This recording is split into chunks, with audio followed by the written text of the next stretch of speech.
Good morning. It is an absolutely beautiful morning here in the mountains, and I'm not in the greenhouse at the moment. I'm actually trying to do a bit of a run. I've got a half marathon coming up in just over a week, and I'm a bit ill prepared. I must admit, I've been ill and the weather has been horrendous, and I've got this list of excuses, and I haven't done quite as much running as I would have liked to have done. But today I'm out having a bit of a run round. I love being outside, I love being out in nature, and I love taking note about what nature can tell us and learning from them.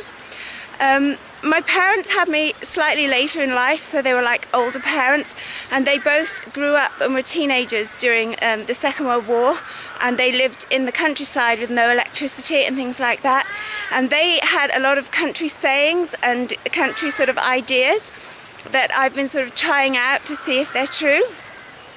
One of the things, I don't know if you can hear all the squawking around me, I'm by some trees where there's a lot of rooks nesting at the moment.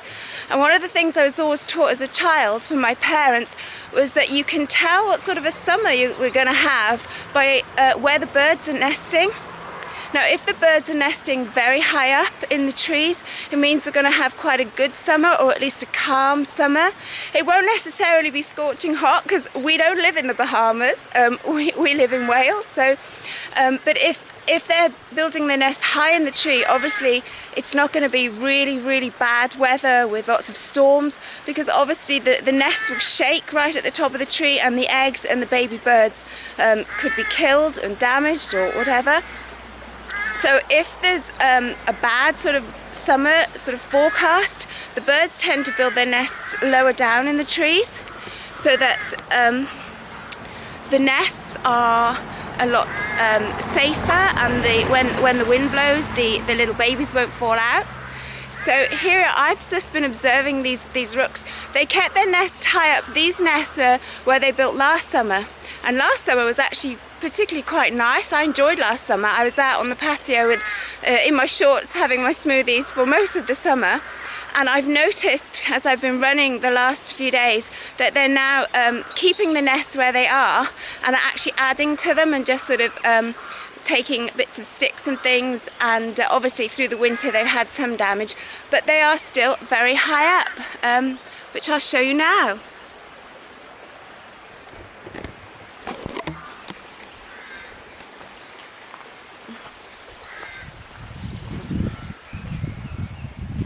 I don't know if you can see this, they are very high up in the trees. But you can see right at the top, you can hear all the birds.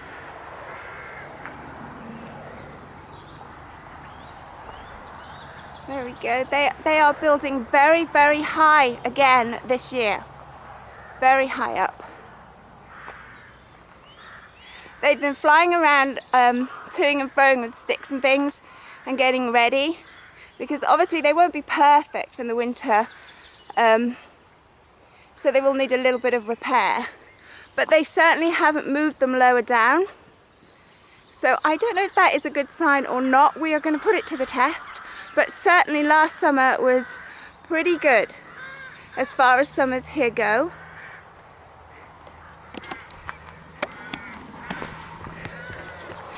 So we're going to see if their weather forecasting is correct. Don't hold me to it. Don't go planning your summers going, oh, she said on YouTube, the birds are nesting really high, it's going to be fantastic. They're usually pretty accurate. Mother Nature, she's usually pretty good. And as I say, last year they built high and we did have a lovely summer. So let's hope that this year's the same. And now I better a bit more running, or else I'm going to be struggling in a week's time. So give a good thumbs up for Mother Nature, birds, good summers, and a bit of running.